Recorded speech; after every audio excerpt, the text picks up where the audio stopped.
Hello everyone, welcome to electric lunch games के आज के सेशन में हम लोग सुपर एमसीक्यू सीरीज का पार्ट 5 डिस्कस करने वाले हैं। ये हमने super MCQ series specifically RSB AA और जेईई के एग्जामिनेशन के लिए हमने रिलीज कर दी थी। काफ़ी दिनों पहले हमने इसकी सीरीज शुरू कर दी थी, बट उसके बाद हमने काफ़ी नंबर ऑफ सेशंस लिए जो डिफरेंट डिफरेंट टॉपिक के ऊपर।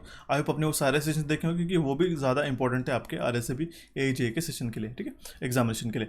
तो हम लोग आज के सेशन में काफ़ी सारे स्टूडेंट की जो रिक्वेस्ट आई थी कि मिक्स्ड इंपॉर्टेंट क्वेश्चन की सीरीज शुरू करें, क्योंकि इसका जो एग्जामिनेशन है 1 या 1.5 महीने में आपका कंप्लीटली हो जाएगा। तो हम लोग उसको फोकस कर रहे हैं प्रायोरिटी बेसिस पे। हम लोग इस सेशन में जो इंपॉर्टेंट क्वेश्चन है, जो मोस्ट एक्सपेक्टेड क्वेश्चन हमें लग रहा है आपके आने वाले एग्जामिनेशन के लिए, वो हम लोग डिस्कस करने वाले हैं, ठीक है। तो चलिए हम लोग आज के सेशन को शुरू करते हैं। प्रीवियस सेशन में मैंने आपको एक क्वेश्चन पूछा था, जो कि हमारा रेलवे डीएफसीसीएल का जो एग्जीक्यूटिव इलेक्ट्रिकल का जो हमने सेशन की सीरीज शुरू की है, उसका पार्ट नंबर 11 का, ठीक है, जो हमने इलेक्ट्रिकल मशीन सिंगल फेज और 3 फेज ट्रांसफार्मर के सेशन में ये क्वेश्चन में पूछा था। इस क्वेश्चन में आपको मैंने एफिशिएंसी निकालने के लिए बोला था, ठीक है। और यहाँ पे एक ट्रिक था कि जो हाफ लोड का वैल्यू गिवन था, copper loss of half load, वो था हमारा 60 वाट, ठीक है। तो आपको पता है कॉपर लॉस, मान लो यहाँ पे कॉपर लॉस है पीक सी यू, अगर हम लोग हाफ लोड पे निकालते हैं तो X square multiplied by P C U full load हमें करना पड़ता है। तो एक्स स्क्वायर मीन्स हमारे पास हाफ लोड के लिए हमारा एक्स स्क्वायर का वैल्यू कितना आ जाएगा, वो आ जाएगा हमारा 1/2 स्क्वायर, ठीक है। तो हम लोग डायरेक्टली 1/4 लिख लेते, मल्टीप्लाइड बाय हमारा copper loss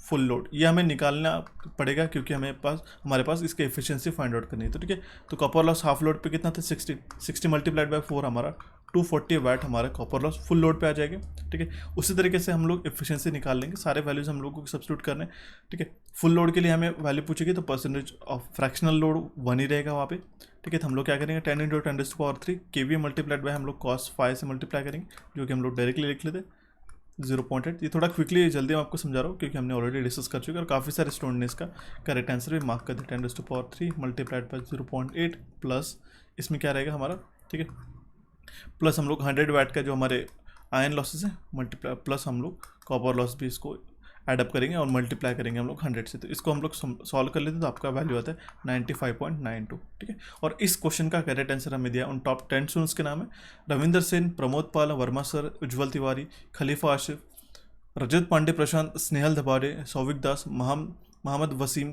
Khalifa, Kota Dinesh. So shout out to you guys, you the top 10 student जिन्होंने इस क्वेश्चन का करेक्ट आंसर दिया सबसे पहले। हालांकि हमें 60+ कमेंट्स रिसीव हुए हमारे इस प्रीवियस सेशन के ऊपर, ठीक है, but I appreciate all of the people जिन्होंने इस क्वेश्चन का करेक्ट आंसर मार्क किया। और अगर आप भी चाहते हो कि आपका नाम मैं मेरे नेक्स्ट सेशन में लूँ, तो सेशन को एंड तक देखना होगा। सेशन के एंड में जो भी क्वेश्चन पूछा है उसको आप करेक्ट आंसर हमें कमेंट बॉक्स में कमेंट करिएगा, ठीक है।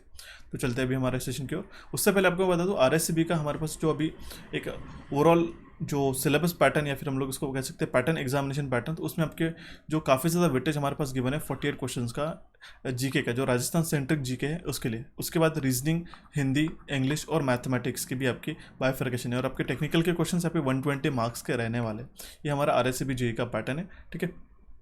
उसी के साथ मैं आपको बता दूँ, जैसे reasoning and mental ability, mathematics हो गया, general knowledge and everyday science, okay, general Hindi और जनरल इंग्लिश के भी आपको जिस तरीके से बाइफर्केशन है वो मैं आपको बता रहा हूँ। और इसमें सबसे ज़्यादा बड़ा रोल प्ले करेगा आपका जनरल नॉलेज और एवरीडे साइंस का, जिसमें हमारे पास बोला गया कि with special reference to the Rajasthan. I hope आपने अभी तक सारे जो सेशन है हमने जो कोचिफाई चैनल पे आपको प्रेजेंट किया राजस्थान से रिलेटेड, वो देखे होंगे। उनके सबके स्क्रीनशॉट मैं यहाँ पे मेंशन करो। अगर कोई स्टूडेंट इस सेशन को फर्स्ट टाइम देख रहा होगा तो उनके लिए काफ़ी फायदेमंद रहेगा कि इसमें से आप पॉज करके देख लोगे कोई सेशन अगर आपने मिस नहीं किया होगा तो। क्योंकि हमने जो देखिए जनवरी से लेके अप्रैल तक के करंट अफेयर्स को भी डिस्कस किया, ठीक है। देखिए राजस्थान करंट अफेयर्स में हमने फर्स्ट पार्ट 1 और पार्ट 2 में हमने कवर किया।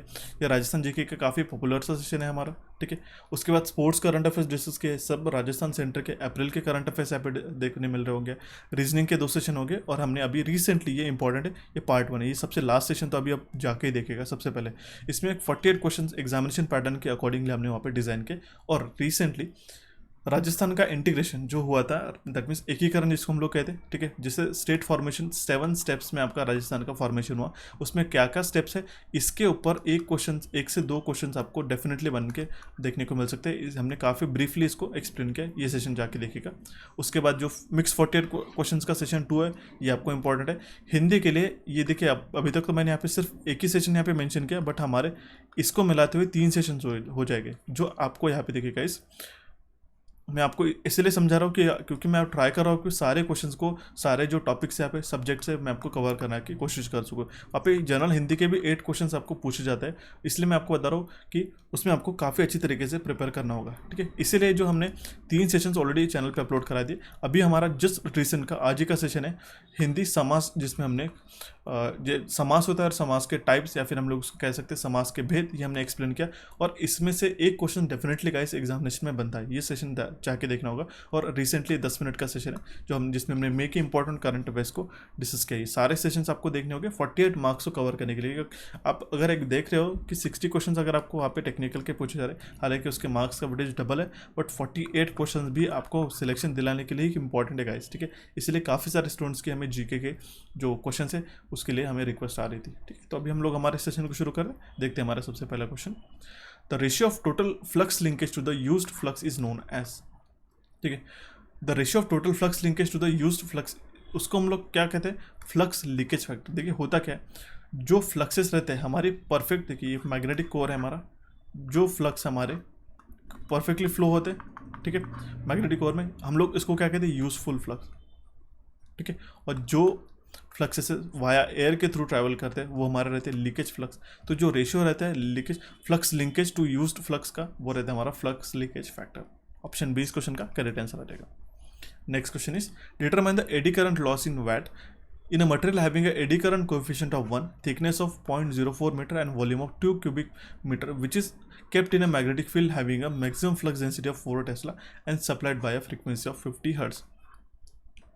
हमें क्या पूछा गया कि हमें एडी करंट लॉस पूछा गया वैट्स में। इसका फॉर्मूला है P is equals to KE times of B square flux density square multiplied by F square into T square multiplied by V। तो KE का वैल्यू कितना है, 1 है, ठीक है, कोएफिशिएंट ऑफ 1, ठीक है। बी का वैल्यू कितना है, ठीक है, मैक्सिमम फ्लक्स डेंसिटी है 4 टेस्ला, ठीक है, 4 का स्क्वायर हो जाएगा इंटू फ्रीक्वेंसी एफ का होल स्क्वायर आ जाएगा।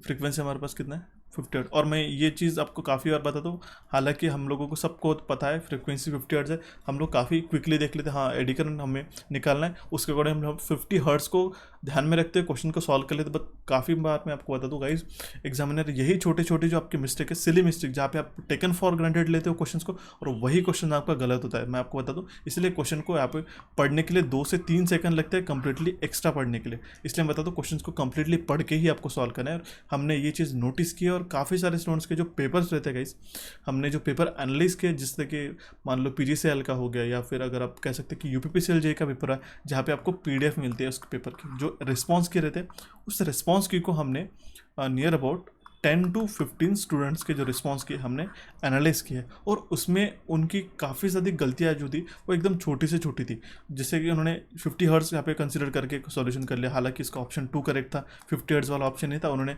सोचा ये ऑप्शन करेक्ट है और उन्होंने मार्क करके चले गए। ये सारी चीज़ें इसलिए बताता हूँ कि आप अलर्ट रह सको एग्जामिनेशन में, क्योंकि एक एक मार्क काउंट होता है और एक एक मार्क से ही सिलेक्शन छूटता है, तो ये बात ध्यान में रखना होगा।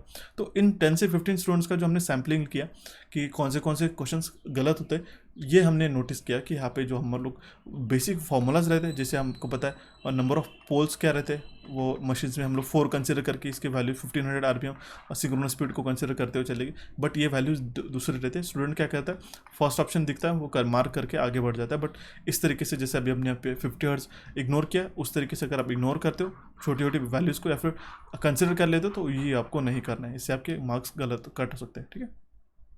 एफ स्क्वायर कितना आ जाएगा हमारा 50 square, that is 2500, and T square that means हमारा कितना आ जाए, थिकनेस कितना है, ठीक है 0.04 वोल स्क्वायर, ठीक है 0.04। ये ऑलरेडी मीटर में है तो हमें कन्वर्ट करने की कोई ज़रूरत नहीं है। और हम लोग इसका वॉल्यूम कितना है, V that means volume not a voltage, ये हमारा 2 क्यूबिक मीटर। इसको आप सॉल्व कर लेते हो तो 120 वैट इसका करेक्ट आंसर आता है गाइस, ठीक है। Option B will be correct answer in this case, ठीक है। बढ़ते हैं हमारे नेक्स्ट क्वेश्चन की ओर।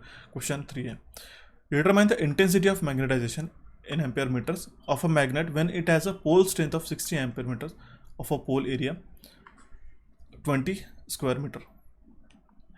तो हमें क्या पूछा गया, intensity of magnetization. Intensity of magnetization हम लोग किस तरीके से निकालते हैं, पोल स्ट्रेंथ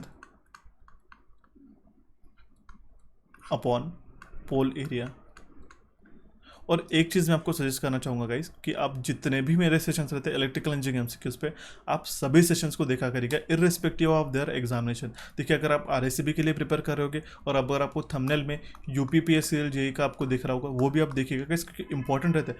कोई कोई क्वेश्चन जो ऐसे रहते हैं कि रिपीटेटिव ना हो, इसलिए हम लोग क्या करते हैं कि काफ़ी बार हम लोग यूपीपीसीएल में ये क्वेश्चन या फिर एक कॉन्सेप्ट पढ़ा दिया तो हम लोग उसको काफ़ी बार आरएससीबी में उसको स्किप आउट करने की कोशिश करते हैं, या फिर हम लोग उस देखते कि हमने जो प्रीवियसली अब इसको डाल चुका था। तो इस तरीके से आपके मेरा ये देखिए, ये सिर्फ 1 से 2 क्वेश्चन रहते हैं, बट 1 से 2 क्वेश्चन में काफ़ी सारे कंसेप्ट बोल चुका रहता हूँ और वो आपके स्किप नहीं होने चाहिए। इसलिए मैं आपको बताता हूँ कि जो भी मेरे सेशंस रहते हैं आप सभी सेशंस को देखा करेगा respective of their examination. Thumbnail में आपको यूपीपीसीएल दिख रहा है और अगर आप आरएससीबी के लिए प्रिपेयर करें तो वो भी आपको सारे सेशंस देखने होंगे, ठीक है। इट इज़ जस्ट दैट कि मैं आपको जो एग्जामिनेशन का प्रीवियस ईयर पैटर्न रहता है उसके अकॉर्डिंगली मैं फ्रेम करता हूँ, बट आपके कॉन्सेप्ट्स क्लियर होना काफ़ी इंपॉर्टेंट है। आपको 30-20 मिनट, 20 से 30 मिनट, हालांकि हम लोग काफ़ी लंबे सेशंस नहीं लेते, आपको स्पेंड करना काफ़ी फ़ायदेमंद रहेगा आपके हर एक एग्जामिनेशन के लिए, ठीक है। तो पोल स्ट्रेंथ ऑफ हम लोग पोल एरिया क्या रहेगा, ठीक है। पोल स्ट्रेंथ कितना है हमारे पास 60, पोल एरिया कितना है 20, ठीक है। कितना जाएगा वैल्यू 3। ऑप्शन डी इस क्वेश्चन का करेक्ट आंसर आएगा, ठीक है।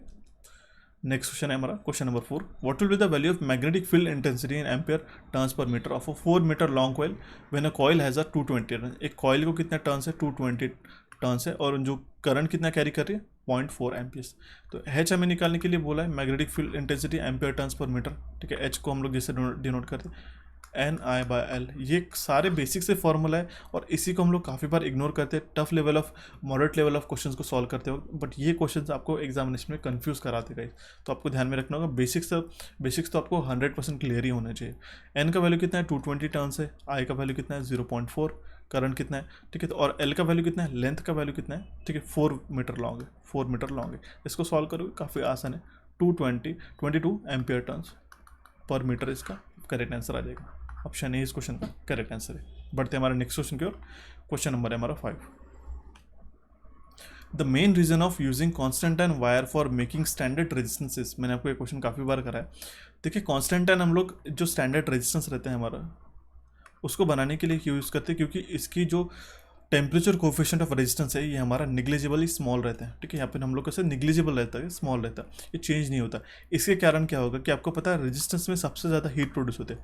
जो आपको ड्रॉप होता है रेजिस्टेंस का हम लोग किस तरीके से डिफाइन करते हैं, I/R या फिर हम लोग V²/R हम लोग इससे डिफाइन करते हैं हीट लॉस। तो ये हीट लॉस अगर ये रजिस्टर हीट हो रहा है और इसका हीटिंग के कारण अगर इसका रेजिस्टेंस चेंज हो रहा है, ठीक है, अगर हमारा टेम्परेचर कोफिशिएंट्स ज़्यादा है, ठीक है, अगर हम लोग पीटी से है, पॉजिटिव है या फिर निगेटिव है, तो हो क्या रहा है कि टेम्परेचर के कारण, हीट के कारण उसका रेजिस्टेंस चेंज हो रहा है और हम लोग ये ऐसा कभी भी नहीं चाहते क्योंकि इसके डिपेंडेंट हमारे जो बाकी के पैरामीटर्स है वो डिस्टर्ब हो सकते हैं। तो आपको ध्यान में रखना होगा कि हम लोग कॉन्स्टेंटाइन वायर यूज़ करते हैं क्योंकि हमारा टेम्परेचर कोफिशिएंट ऑफ रेजिस्टेंस ये हमारा काफ़ी उसका निग्लिजिबली स्मॉल रहता है, ठीक है। नेक्स्ट क्वेश्चन है हमारा question number 6। In the diagram below what is the magnitude of current in the 15 ohms resistors. पूछा गया कि हमारा मैग्नीट्यूड ऑफ करंट पूछा गया इस 15 ohms का रेजिस्टेंस में। तो हम लोग डायरेक्टली नोडल एनालिसिस लगा के सॉल्व कर सकते हैं। मान लो इसको हम लोग वी कंसिडर कर लेते हैं, ठीक है, ये होगा हमारा रेफरेंस नोड। तो इस तरीके से इसका वैल्यू कितना आ जाएगा, देखिए V - V1 हम लोग इसको कंसिडर कर लेते हैं, ओके। V1 दैट मीन्स हम लोग डायरेक्टली फॉर्मूला इसमें वैल्यूज ही सब्स्टिट्यूट कर लेते हैं, वो बेटर रहेगा। V - 120 अपॉन इसका रेजिस्टेंस कितना है इसके अक्रॉस में 25 प्लस कितना आएगा V यहाँ पे -0 तो हम लोग उसको लिखते नहीं 15 प्लस V - 90। देखिए पोलैरिटी ध्यान में रखिएगा, प्लस माइनस है, पोलैरिटी चेंज आते हैं तो यहाँ पे भी आपको कंसिडर करना पड़ेगा, ठीक है। -90 अपॉन इसके अक्रॉस का रेजिस्टेंस कितना है 5 ohms will be equals to 0। देखिए इसमें आपको सॉल्व करने के लिए काफ़ी सारे स्टूडेंट्स को दिक्कत हो जाती है। मैंने इसके लिए ऑलरेडी सेशन आपको बता दिया कि ये टाइप के एलसीएम मेथड किस तरीके से अप्लाई करना है, किस तरीके से इसको सॉल्व करना है, ऑलरेडी मैंने आपको सिखा दिया, वो जाके देखिएगा। इसमें वोल्टेज का वैल्यू आता है हमारा 74 या फिर हम लोग कह सकते हैं 75 वैल्यू, तो 74.35 इसका करेक्ट आंसर मैं आपको मार्क करता हूँ। आप अप्रोक्सीमेट लेके भी सॉल्व कर सकते हो। तो करंट कितना आ जाएगा इस 15 ohms के रेजिस्टेंस में वो रहेगा हमारा, मान लो 75 हम लोग इसको कंसिडर करते हैं, ठीक, 75 डिवाइडेड बाय हमारा 15 तो 5 एम्पियर हमारा करेक्ट आंसर आ जाएगा, ठीक है। ऑप्शन ए इस क्वेश्चन का करेक्ट आंसर, क्योंकि देखिए आपको 74.35 को डिवाइड करना 15 से थोड़ा दिक्कत बार आ जाएगा, ठीक है। अगर आपके ऑप्शन इस तरीके से नहीं है तो यहाँ पे ऑप्शन हमारा 2 एम्पियर है, 1.04, 3.3, बट यहाँ पे 4.95 जो कि नियरली क्लोज है 5 एम्पियर्स का, तो आप लोग अप्रॉक्सीमेट लगा सकते हो, ठीक है। ऑप्शन ए इस क्वेश्चन का करेक्ट आंसर आ जाएगा। काफ़ी बार मैं आपको एक चीज़ सजेस्ट करूंगा गाइस कि पेपर आपको बिल्कुल टेंशन लेके सॉल्व करना नहीं रहता, आपका प्रेजेंस ऑफ माइंड और आप कितना पैनिक होते हैं उसके डिपेंडेंट ही आपका सॉल्यूशन आपको मार्क करना रहता है, और उसके बेसिस पे ही आपका सिलेक्शन होता है। ये बात आपको ध्यान में रखनी है। आप साल भर पढ़ाई करते हो बट आप सिर्फ 1 आवर में, ठीक है, आप पैनिक कर जाते हो तो आपकी साल भर की मेहनत कोई भी फ़ायदे में नहीं रहती है। तो ये आपको ध्यान में रखना होगा कि आपको प्रिपेयर किसके लिए करना है, इस जंग के लिए करना रहता है, इस 1 आवर या फिर 3 आवर 2 आवर जितना भी आपका पेपर का टाइमिंग रहता है। तो जितने भी अपने मेहनत की, काफ़ी सारे स्टूडेंट्स का इसमें दिक्कत जाती है कि वो काफ़ी अच्छी तरीके से प्रिपेयर करके, हालांकि मुझे 2-3 कमेंट अभी रिसेंटली ये भी मिले कि वो इस तरीके से सिचुएशंस को फेस करते, तो आपको ये चीज़ ध्यान में रखनी होगी, ठीक है। नेक्स्ट क्वेश्चन है हमारा, in a series resonant band pass filter में lower value of Q result in, ठीक है।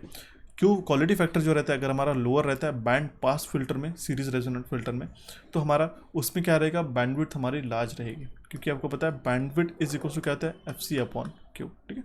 अगर क्यू का वैल्यू हमारा लो है तो बैंडविड्थ हमारा हाई रहेगा। Option B will be correct answer in this case. बढ़ते अभी हमारा नेक्स्ट क्वेश्चन की ओर, question number 8। A series RLC circuit is in a resonance at 100 Hz. If the capacitance is made 4 times, then the frequency will be what? एक series RLC circuit है, ठीक है, जिसका रेजिस्टेंस है 100 हर्ट्ज पे। अगर हम लोग कैपेसिटर्स का जो वैल्यू है कि if a capacitance is made 4 times, तो रेजोनेंट इसको हम लोग 4 टाइम्स कर लेते हैं, तो रेजोनेंट फ्रीक्वेंसी पे क्या असर होगा हमें पूछा गया। तो हमारा रेजोनेंट फ्रीक्वेंसी क्या रहता है सीरीज RLC सर्किट के लिए, फॉर्मूलास पता होना चाहिए, सिर्फ फॉर्मूलास पे ही डिपेंडेंट है, ठीक है। 1/2 pi under root of LC, ठीक है। ये इस तरीके से अगर आपको फॉर्मूला लर्न होता है तो आपको कोई भी क्वेश्चंस, कोई भी कंसेप्ट घुमा फिरा के भी पूछा गया। अभी हमारे पास अगर बोला रहता है कि इंडक्टेंस जो है वो अगर हमने डबल कर दिया, हाफ कर दिया, तो अगर आपके फॉर्मूलाज कॉन्सेप्ट क्लियर होते हैं तो आपको इस तरीके से क्वेश्चंस को सॉल्व करने के लिए दिक्कत नहीं चाहिए, ठीक है। अगर हम लोग कैपेसिटेंस को 4 टाइम्स करते तो FR क्या हो जाएगा हमारा, ठीक है, 100/√4, ठीक है, 100/2 विच इज़ 50 हर्ट्ज हो जाएगा, ठीक है। तो option A will be correct answer in this case, ठीक है। देखते हैं हमारा next question, question number 9। Susceptibility of a paramagnetic material is what.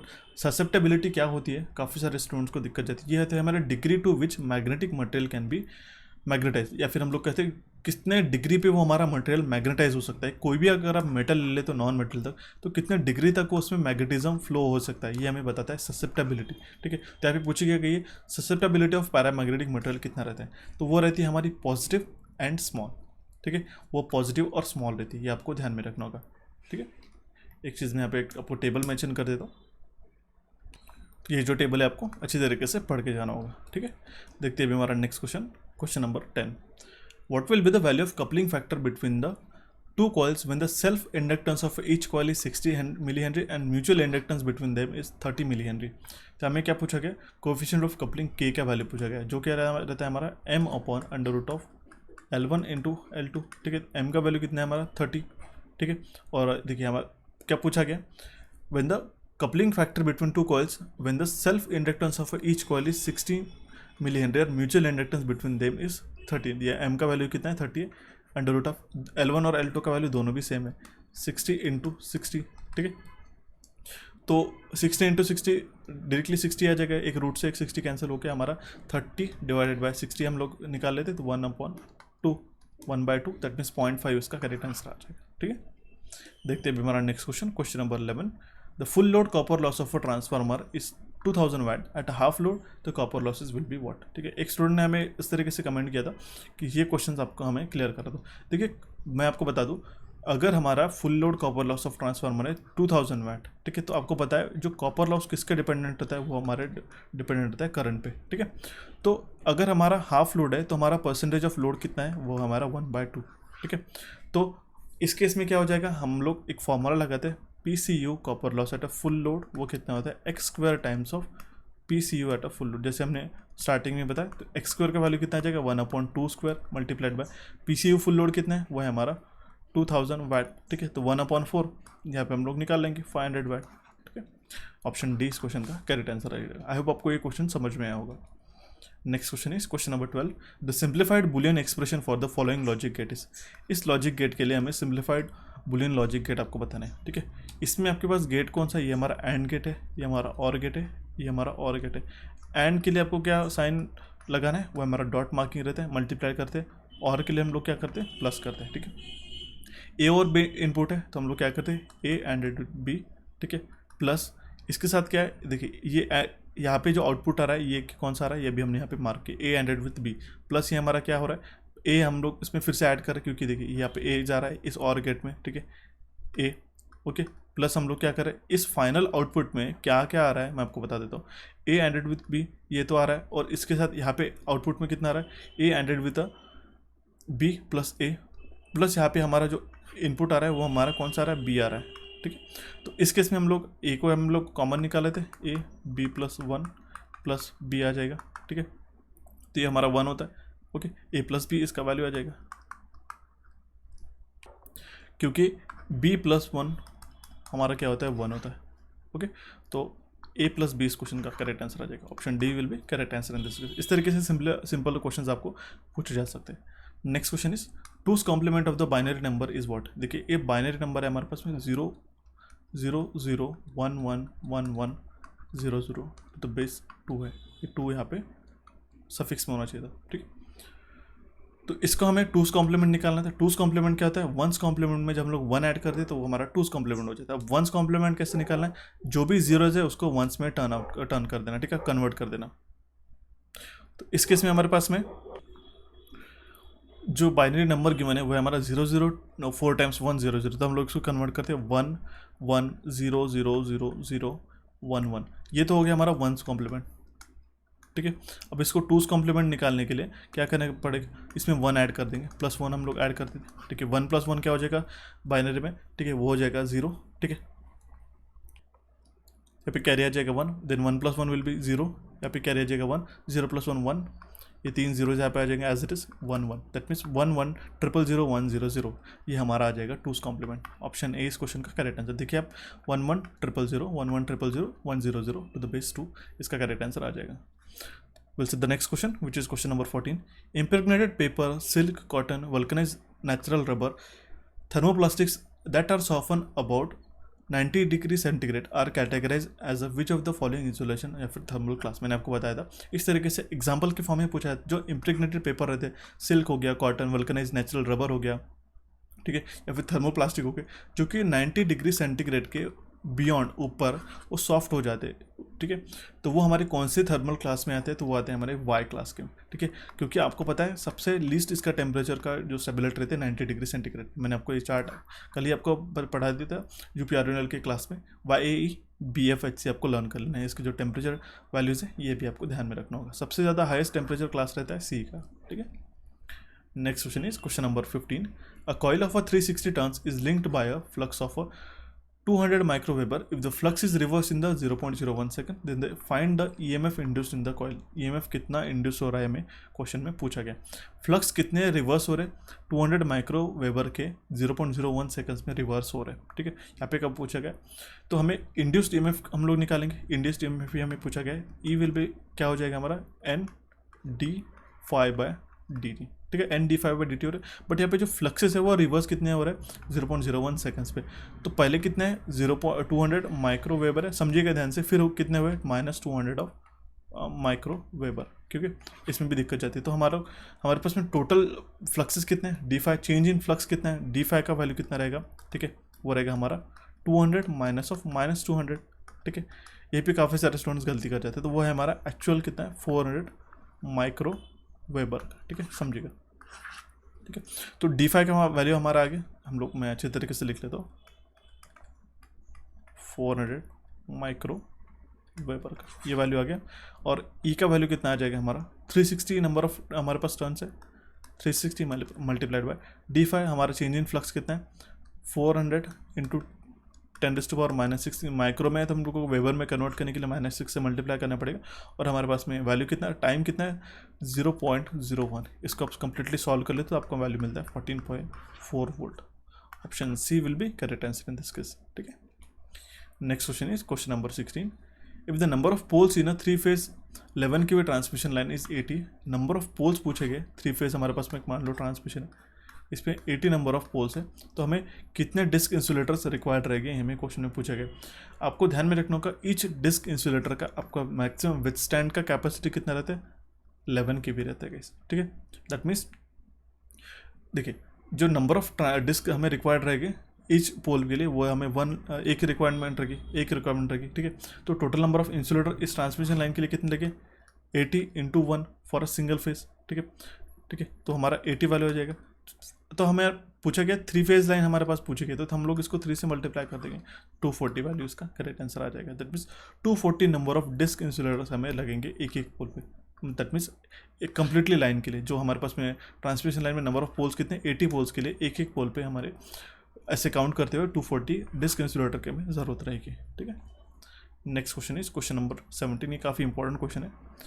If an AC voltage and a current are given by the following expressions, V is equals to 200 sin of 314t minus 60 degree and I will be equals to 50 sin of 720t। इसमें हमें क्या पूछा गया, phase relation between them कितना है, ये हमें पूछा गया, ठीक है। कितने फेज से वो डिस्प्लेस्ड है।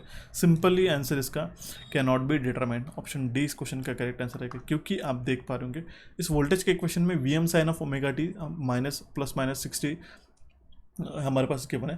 बट आप ये बात ध्यान में रखिएगा, इसका जो एंगुलर फ्रिक्वेंसी है ओमेगा, जिसको हम लोग 2πf से मेजर करते हैं, ठीक है। ओमेगा टी का वैल्यू कितना है, 314t, और यहाँ पे ओमेगा का वैल्यू कितना है, ओमेगा टी का वैल्यू कितना है, 720t। इससे अगर आप ओमेगा का वैल्यू निकालते हैं, जिसको हम लोग कहते हैं एंगुलर डिस्प्लेसमेंट, ठीक है, एंगुलर फ्रिक्वेंसी, तो वो है हमारी डिस्प्लेसमेंट। अगर वो डिफरेंट है, वो अगर आपके दोनों भी इक्वेशंस में करंट और वोल्टेज में डिफरेंट है, तो हम लोग उसके बीच में जो भी उसमें लाइक फेज डिस्प्लेसमेंट हम लोग कैलकुलेट नहीं कर पाएंगे, क्योंकि हम अगर हम लोग सर्कल में देखते हैं, ठीक है, हमारी साइन वेव कैसी बनती है, ठीक है। ये जो हमारा एक रेडियस है, ठीक है, ये कौन सी स्पीड से रोटेट हो रहा है, ये ओमेगा की स्पीड से रहता है, तभी जाके तो हमारे देखिए सबसे पहले कुछ इस तरह का वैल्यू आता है, तो फिर जाके जब आता है फिर हमारे कुछ इस तरीके से आता है, फिर ये यहाँ पे टॉप पे आता है तो हमारा एक मैक्सिमम पीक वैल्यू आता है, फिर ऐसा रोटेट होता है, ठीक है, फिर जाके यहाँ पे आता है। इस तरीके से हमारा ये जो रिस्पेक्टेड कनेक्टेड रहता है सारी चीज़ें। तो ये जो साइन वेव बनती है, ठीक है, मान लो यहाँ पे जो ओमेगा का वैल्यू यहाँ पे 314 है, ठीक है, वोल्टेज के लिए, और करंट का वैल्यू कुछ डिफरेंट है, फास्ट है, तो हम इन दोनों के बीच का जो फेज डिस्प्लेसमेंट है, कितने एंगल से वो डिस्प्लेस्ड है, वो तो हम लोग कभी निकाल नहीं पाएंगे। तो हमारा ऑप्शन क्या आ जाएगा, कैन नॉट बी डिटरमाइंड, ठीक।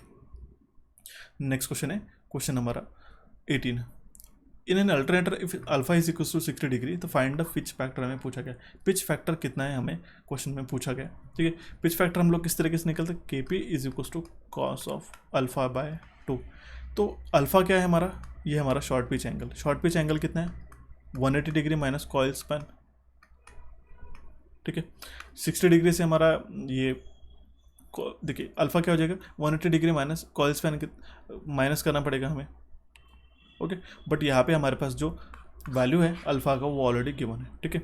शॉर्ट पिच एंगल जिसको हम लोग कहते हैं, बट आपको बता दें जितना भी कॉइल स्पैन होगा वो आप 180 डिग्री से माइनस कर देना। बट यहाँ पे हमारे पास अल्फा का वैल्यू डायरेक्टली गिवन है, ठीक है। तो कॉस ऑफ 60 डिवाइडेड बाई 2 हमें निकालना पड़ेगा। तो कॉस ऑफ 30 का वैल्यू कितना होता है, ठीक है, वो होता है हमारा √3/2। √3/2 है क्या यहाँ पे ऑप्शन में, ऑप्शन बी है। देखिए √3/, दैट मीन्स √3/√4 को हम लोग 2b इस तरीके से लिख सकते हैं। ऑप्शन बी इस क्वेश्चन का करेक्ट आंसर आ जाएगा।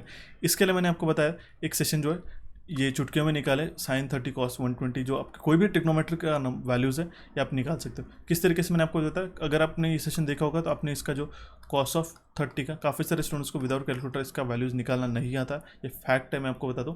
और क्विकली आपको अगर निकालना है तो काफ़ी सारे स्टूडेंट्स का टेबल भी लर्न करते हैं। मैंने आपको इस सेशन में एक शॉर्ट टेक्निक बताइए, आप विद इन 10 to 15 सेकेंड्स आप इसका वैल्यू आसानी से निकाल सकते हो, ठीक है। तो cos 30 तो मैंने आपको बताया था 3 वैल्यूज़ आपको ध्यान में रखनी है, शॉर्ट, मीडियम और लॉन्ग, ठीक है। हॉरिजॉन्टल एक्सिस के लिए रहता है। मैंने आपको ये काफ़ी चीज़ें अच्छी तरीके से एक्सप्लेन की थी। शॉर्ट के लिए क्या था, लर्न करना था, बोला था आपको 1/2, मीडियम के लिए √2/2, लॉन्ग के लिए √3/2। अब ये cos 30 कहाँ पे आता है, सर्कल, यूनिट सर्कल डायग्राम पे, ठीक है, यहाँ पे आता है 30 डिग्री हमारा, ठीक है। शॉर्ट में हमारी यहाँ पे हमारी सबसे लॉन्ग कॉर्ड रहेगा, यहाँ पे मीडियम कॉर्ड रहेगा, हमारे शॉर्ट कॉर्ड रहेगा। तो मैंने आपको बताया था लॉन्ग कॉर्ड के लिए जो वैल्यू रहता है हमेशा √3/2 2, ठीक है। यहाँ पे हमारे पास ऑप्शन बी में वो गिवन है, ठीक है। इसको हम लोग √3/2 को कुछ इस तरीके से भी लिखते हैं, √3/√4। ऑप्शन बी इस क्वेश्चन का करेक्ट आंसर। ये काफ़ी इंपॉर्टेंट सेशन में आपको लिए फ्रेम अप करता होगा, ऐसा नहीं कि आपको जिसमें टाइम स्पेंड हो ज़्यादा, ठीक है, क्योंकि ये जो बेसिक फैक्ट्स है और जो भी कैलकुलेशन के टेक्निक्स है आपको पता होना काफ़ी ज़रूरी थी। ये सेशन जाके देखिएगा जिससे आपको टाइम मिलता है, ठीक है। नेक्स्ट है हमारा question number 90। Two coils are said to be magnetically isolated provided the coefficient of coupling K is what. दो कॉइल्स को हम लोग मैग्नेटिकली आइसोलेटेड कब कहते हैं, जब हमारा के का वैल्यू हमारा 0 रहता है तब, ठीक है। ऑप्शन सी इस क्वेश्चन का करेक्ट आंसर रहेगा। और के का वैल्यू जब हमारा 1 रहेगा तब हम लोग इसको कहेंगे मैग्नेटिकली कपल्ड है, टाइटली कपल्ड है। के का वैल्यू अगर हमारा ग्रेटर देन 0.5 हो तो हम लोग उसको कहते हैं टाइटली कपल्ड, ठीक है। और लेस देन 0.5 तो लूजली कपल्ड कहते हैं। सिंपल सा क्वेश्चन था। Next question is question number 20। In suspension type of insulator the voltage dash. Suspension type of insulator में यहाँ पे जो कंडक्टर है, यहाँ से अगर मान लो कनेक्टेड है, यहाँ पे जो इंसुलेटर रहेगा उसके अक्रॉस पे जो वोल्टेज रहेगा वो काफ़ी ज़्यादा रहेगा, ये आपको ध्यान में रखनी होगी। तो इसमें ऑप्शंस में क्या गिवन है, centre across the centre disc is minimum, ये गलत है। Across the centre disc is maximum नहीं, across the top disc is minimum, ये करेक्ट है, क्योंकि यहाँ पे टॉप डिस्क में हमारा स्ट्रेस जो है वो हमारा कम रहेगा, ठीक है, as compare to this bottom. तो ऑप्शन सी इस क्वेश्चन का करेक्ट आंसर आ जाएगा, ठीक है। बढ़ते अभी हमारे नेक्स्ट क्वेश्चन की ओर। Question number 21। If two impedances are given Z1 is equal to 20 at an angle of 60 degree and Z2, दो इंपिडेंसेस के वैल्यू गिवन है कॉम्प्लेक्स वैल्यूज में, ठीक है। तो हमें क्या पूछेगा, Z1/Z2 का वैल्यू कितना रहेगा। सिंपल है, आपको बताया था Z1/Z2 है तो 20 at an angle of 60 degree हम लोग करते, 20 at an angle of 60 upon 5 at an angle of 30। तो इसका वैल्यू कितना आ जाएगा, ये हम लोग डिवाइड करते और इसमें ये माइनस कर लेते, ठीक है। मैंने आपको प्रॉपर्टी बताई थी इसकी, ये 4 हो जाएगा और 30 - 20 at an angle of 30 degree इसका, ठीक है, करेक्ट आंसर आ जाएगा, ठीक है। 4 at an angle of 30 degree. Option A will be correct answer in this case. ये जो मैंने आपको बताया था कॉम्प्लेक्स अलजेब्रा का एक जो सेशन था एडिशन सब्सट्रैक्शन, जिसमें मैंने आपको बताया था अगर आपको रेक्टेंगुलर टू पोलर करना है या फिर पोलर टू रेक्टेंगुलर करना है, और कंसेप्ट के साथ में काफ़ी बार एग्जामिनेशन में क्वेश्चन, इसमें नंबर ऑफ MCQs भी मैंने आपको प्रिपेयर करा है सो दैट आपको वेराइटी ऑफ क्वेश्चन यहाँ पे एक सेशन के अंदर कवर हो सके, ठीक है। तो ये सेशन जाके देखिएगा जिन लोगों को दिक्कत जाती है इस रेक्टेंगुलर के डिवीजन मल्टीप्लिकेशन में, ठीक है। नेक्स्ट क्वेश्चन है हमारा question number 22। Identify the correct statement regarding the nuclear power plant. Nuclear power plant के रिगार्डिंग इसमें से करेक्ट स्टेटमेंट पूछा गया। तो graphite is used as a electrode, ये गलत है। Graphite is used as a coolant, ये तो इनकरेक्ट है। ग्राफाइट हम लोग मॉडरेटर करके कहते हैं, यूज़ करते हैं, ठीक है। Graphite is used as a fuel, ये भी इनकरेक्ट है, तो ध्यान में रखना होगा। ग्राफाइट को हम लोग एज अ मॉडरेटर करके कहते हैं, तो ये हमारा स्टेटमेंट करेक्ट हो जाएगा। अब इसमें आपको ग्राफाइट मॉडरेटर करके यूज़ करते हैं, ठीक है, जो कि हमारा चेन रिएक्शन को कंट्रोल करता है। हेवी वाटर हम लोग एज अ कूलेंट करके यूज़ करते हैं, ये आपको ऑप्शन बताती है। और यूरेनियम 235 हम लोग एज अ फ्यूल करके यूज़ करते हैं न्यूक्लियर पावर प्लांट में, ठीक है। तीनों भी ऑप्शन मैंने आपको बता दिए। इसमें से काफ़ी बार इस तरीके से क्वेश्चन पूछे जाते हैं, ठीक है, आप ध्यान में रखिएगा।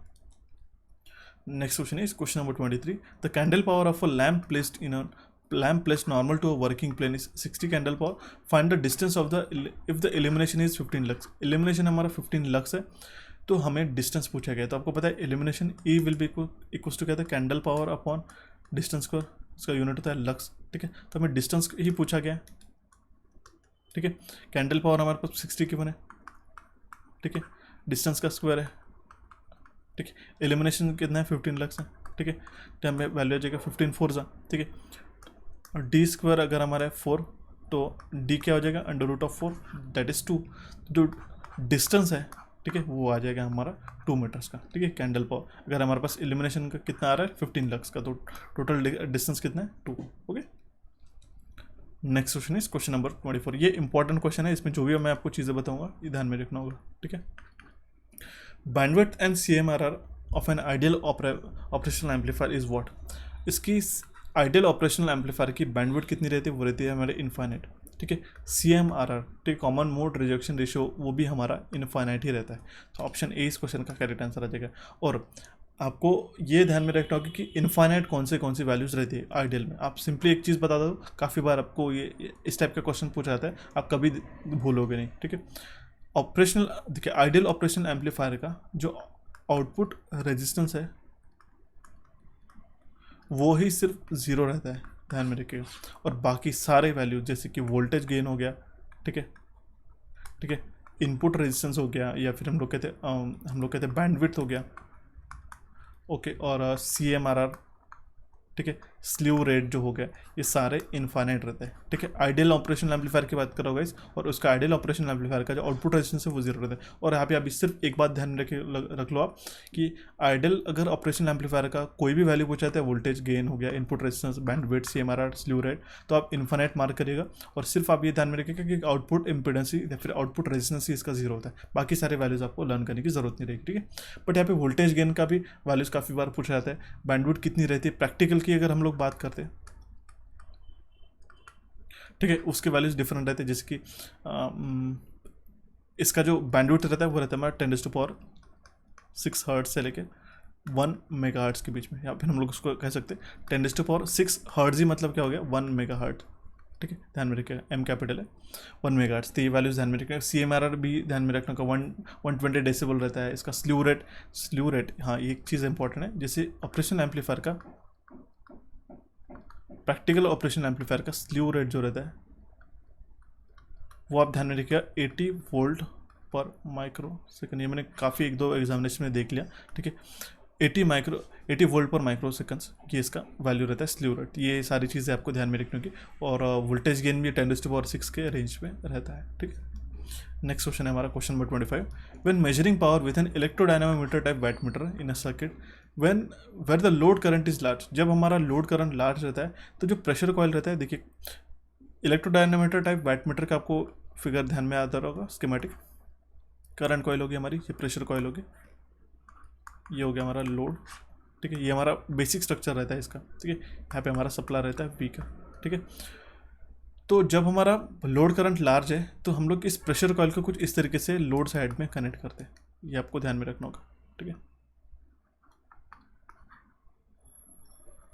इसको इस लोड साइड में कनेक्ट करते, तो ये ध्यान में रखना। अगर हमारा लोड करंट स्मॉल है तो जो वोल्टेज ड्रॉप रहेगा करंट कॉइल में हमारा स्मॉल रहेगा। ठीक है, तो हम लोग पहला जो फिगर मैंने आपको बताया था, और अगर हमारा लोड करंट ज़्यादा है, जो प्रेशर कॉइल है, हम लोग प्रेशर कॉइल का करंट हमारा कम रहेगा as compare to the load current, तो इस केस में जो पावर लॉस रहेगा प्रेशर कॉइल में वो भी कम रहेगा। ठीक है, तो आपको ध्यान में रखना होगा कि कनेक्शन हम लोग कुछ इस तरीके से प्रेफर करते हैं। दैट मीन्स जो प्रेशर कॉइल है वो हम लोग कनेक्ट करते हैं लोड साइड में।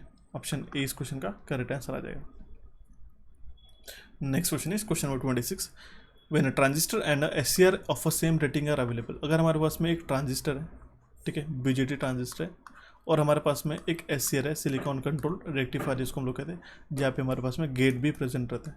ठीक है, तो हम लोग इसमें से क्या चूज़ करेंगे, तो इसमें से हम लोग ट्रांजिस्टर ही चूज़ करेंगे, क्योंकि ट्रांजिस्टर हमारे फास्ट है और उसके कम्यूटेशन सर्किट की रिक्वायरमेंट रहती है। दैट मीन्स इसको टर्न ऑफ प्रोसेस के लिए, टर्न ऑफ करने की इसको ज़रूरत नहीं है। अगर हमारे पास दोनों भी प्रैक्टिकल एप्लीकेशन हमारे पास में एक तो SCR है, दोनों भी सेम रेटिंग के, तो हम लोग उसमें ट्रांजिस्टर यूज़ करेंगे क्योंकि वो थोड़ा फास्ट रहता है। ठीक है, मैं सेम रेटिंग की स्मॉल, देखिए आप पूछा गया है, फास्ट ट्रांजिस्टर नहीं रहते, आपको ध्यान में रखना। मॉसफेट और उसकी काफ़ी सारे जो IGBT डिवाइसेस है वो उसकी फ्रीक्वेंसी फास्ट रहती है, बट हमें पूछा गया है फॉर मीडियम पावर एप्लीकेशंस का, ये आपको नोटेशन से ध्यान में रखना होगा। ठीक है, नेक्स्ट क्वेश्चन है हमारा question number 27। The value of base current for a bipolar transistor which has a common emitter current gain of 130 and operates with a collector current of 52 milliamperes. यहाँ पे क्या पूछा गया, हमें बेस करंट का value पूछा गया, IB का वैल्यू पूछा गया। देखिए ध्यान से समझिएगा, कॉमन इमिटर करंट गेन है बीटा, जिसको हम लोग कहते हैं वो है हमारा 130। ठीक है, IC का वैल्यू 52 मिली एम्पियर, IC का वैल्यू कितना है 52 मिली एम्पियर्स का है। ओके, आपको पता ही होगा IC will be equals to beta times of IB। Okay, तो IC का वैल्यू हम लोग यहाँ पे सब्स्टिट्यूट करेंगे 52 इंटू 10⁻⁻3। ठीक है, तो वो जगह मल्टीप्लाइड बाय 130, क्योंकि बीटा का वैल्यू गिवन है, तो IB का वैल्यू हम आसानी से निकाल सकते हैं। तो IB का इस इक्वेशन से आप वैल्यू आ जाएगा 400 माइक्रो एम्पियर्स। ठीक है, ऑप्शन 20 क्वेश्चन का करेक्ट आंसर है। देखिए इस तरीके से अगर आपको यहाँ पे देखिए ऑप्शंस भी आपको करने की जरूरत नहीं, इतना सॉल्व करने की भी जरूरत नहीं। ठीक है, 13 4 का कितना होता है 52, ध्यान में रखें। और हमारे पास ऑप्शन में सबसे 4 से रिलेटेड वैल्यू कौन सी, यही है हमारे पास, तो ऑप्शन बी हम लोग इजीली मार्क कर लेंगे। ठीक है, आपको कन्वर्जन करने की भी जरूरत नहीं, या फिर हम लोग डायरेक्टली कंसिडर कर सकते हैं 130 52 इंटू 10⁻³ डिवाइडेड बाई 130, तो all and all same he values आनी है। नेक्स्ट क्वेश्चन है हमारा क्वेश्चन नंबर 28, इंपॉर्टेंट क्वेश्चन है। Match the list 1 with a list 2 and select the correct answer using the codes given below for each list. Okay, हमारे पास क्या क्या given है, parameters given है, जी पैरामीटर से, Y parameter से, मैं इसको हाईलाइट कर लेता हूँ। जी पैरामीटर से, वाई पैरामीटर से, एच पैरामीटर से और ABCD पैरामीटर से। तो जी, अब हमारे पास यहाँ पे क्या गिवन है, जी पैरामीटर्स हमारे ट्रांसमिशन पैरामीटर्स होते क्या, नहीं। जी पैरामीटर्स को हम लोग क्या कहते हैं, inverse hybrid parameters. Y parameters को हम लोग क्या कहते हैं, एडमिटेंस पैरामीटर, ठीक है। एच पैरामीटर्स को हम लोग क्या कहते हैं, ट्रांसमिशन पैरामीटर्स, गाइस, करेक्ट। और ABCD पैरामीटर्स को हम लोग क्या कहते हैं, हाइब्रिड पैरामीटर्स। तो जो मैंने आपको कनेक्शन बताया, जो जी पैरामीटर से आ जाएगा वो आ जाएगा हमारा inverse hybrid parameters, Y parameter से आ जाएगा हमारा एडमिटेंस पैरामीटर, एच पैरामीटर से आ जाएगा हमारा ट्रांसमिशन पैरामीटर्स और ABCD पैरामीटर को हम लोग कहते हैं हाइब्रिड पैरामीटर्स। तो ऑप्शन ए इस क्वेश्चन का करेक्ट आंसर आ जाएगा। इस तरीके से आपको क्वेश्चन ध्यान में रखना होगा, ठीक है।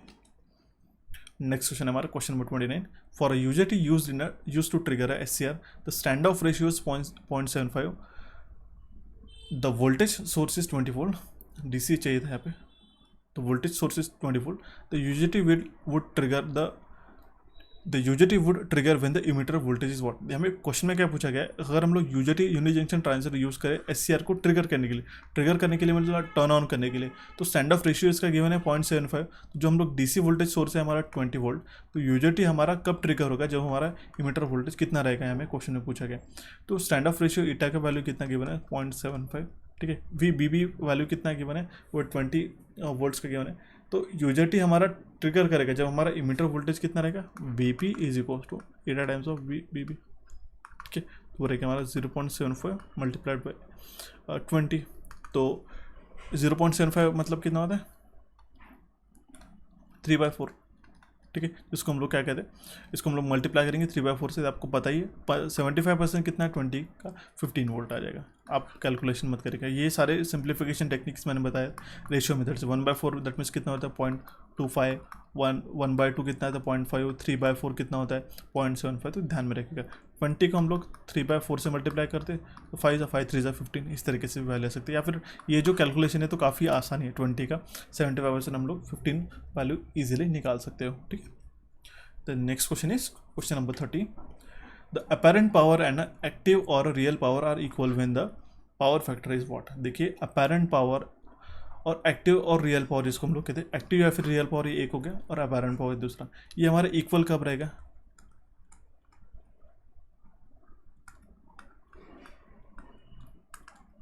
मैं थोड़ा क्विकली लिखने की कोशिश करता हूँ, आई होप आपको हमारे हैंडराइटिंग समझ में आती होंगी। अगर कहीं पे भी दिक्कत आती है, छोटी सी भी दिक्कत होती है, तो आई ट्रूली अप्रिशिएट आप जो भी छोटी से छोटी चीज़ें हमें पॉइंट आउट करके बताते हो, ठीक है। मैं सारे स्टूडेंट्स के कमेंट पढ़ता हूँ, ठीक है। और जो भी आपके फीडबैक्स रहते हैं, सजेशन रहते हैं, रिक्वेस्ट रहते हैं, मैं नोट डाउन करके रखता हूँ, सो दैट हम लोग हर सेशन में उसकी इंप्रूवमेंट करते हुए आते चलते हैं। अगर आपको हैंडराइटिंग में दिखे, होता क्या कि पढ़ाते वक्त मैं कितना क्विकली आपको पढ़ाने की कोशिश करता हूँ, सो दैट इसके वजह से हैंडराइटिंग हमारी कुछ इस तरीके से आ जाती है। बट अगर आपको हैंडराइटिंग नीट एंड क्लीन चाहिए और, तो वो भी आपको बता दो। बट उसमें एक चीज़ है कि मैंने एक नोटिस किया कि काफ़ी ज़्यादा टाइम उसमें स्पेंड हो जाता है लिखने के लिए। अगर आप मेरे सेशंस को ध्यान से देखते होगे तो मैं जो भी लिख रहा हूँ वो तो आपको ईजिली समझ में आ जाएगा, ठीक है।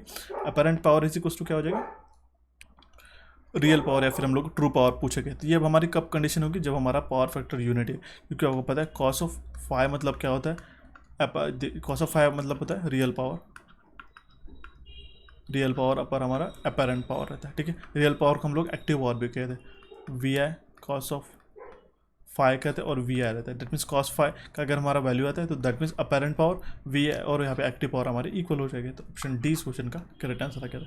ये थे कुछ इंपॉर्टेंट 30 क्वेश्चंस, मैंने सिलेक्टिवली क्वेश्चंस आपके सामने प्रेजेंट किए। आई होप आपको आज का सेशन पसंद आया होगा। इस नेक्स्ट सेशन के लिए क्वेश्चन छोड़ के जा रहा हूँ, क्वेश्चन को आपको अच्छी तरीके से पढ़ना है। कोई भी दिक्कत है तो हमें कमेंट बॉक्स में कमेंट करना है, ठीक है। क्वेश्चन क्या है, एक एम्पलीफायर सर्किट है जिसका वोल्टेज गेन है 100, जो कि हमें आउटपुट दे रहा है 2 वोल्ट। तो हमें पूछा गया वैल्यू ऑफ इनपुट वोल्टेज क्या रहेगी। इस क्वेश्चन का करेक्ट आंसर आपको हमें कमेंट बॉक्स में कमेंट करना है। सेशन आपको आज का कैसा लगा आप हमें कमेंट बॉक्स में कमेंट करके। RSCB का नेक्स्ट सेशन में जल्दी से जल्दी आपको अपलोड करूँगा with new question. So guys thanks for watching this session. अगर आपने हमारे चैनल इलेक्ट्रिकल इंजीनियरिंग MCQs और कोचिफाई को सब्सक्राइब नहीं किया और जो भी मैंने सेशंस की प्लेलिस्ट बताई थी आपको यहाँ पे क्लिक करके देखनी होगी। टेलीग्राम चैनल ज्वाइन कर सकते, सो दैट आपको क्विकली अपडेट मिल सके। So guys thanks for watching this session, have a nice day.